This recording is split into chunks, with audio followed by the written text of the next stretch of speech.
রতন টাটা ভারতের শিল্পজগতের কিংবদন্তি। সফলতা তাঁর পায়ের ছায়া।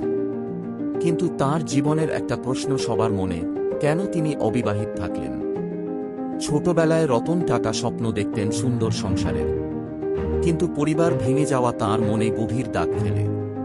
কিন্তু সবাইকে চমকে দিয়ে স্বীকার করেন, যখন তিনি যুক্তরাষ্ট্রে পড়াশোনা করছিলেন তখন জীবনে একবার প্রেমে পড়েছিলেন এবং বিবাহের কাছাকাছিও গিয়েছিলেন।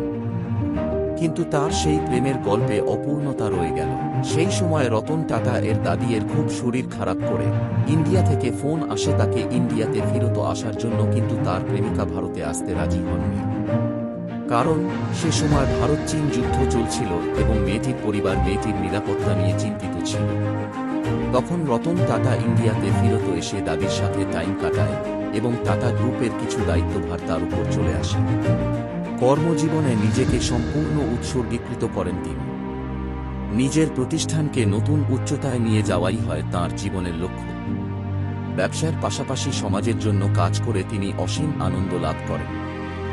মানুষের মুখে হাসি ফোটানো হয় তাঁর কাছে সবচেয়ে বড় সফলতা। বর্তমানে রতন টাটা একজন সফল ব্যবসায়ী, সমাজকর্মী, অনুপ্রেরণা। কিন্তু ব্যক্তিগত জীবনে তিনি একা। বিয়ের ব্যাপারে তিনি কখনোই কোনো আফসোস করেননি।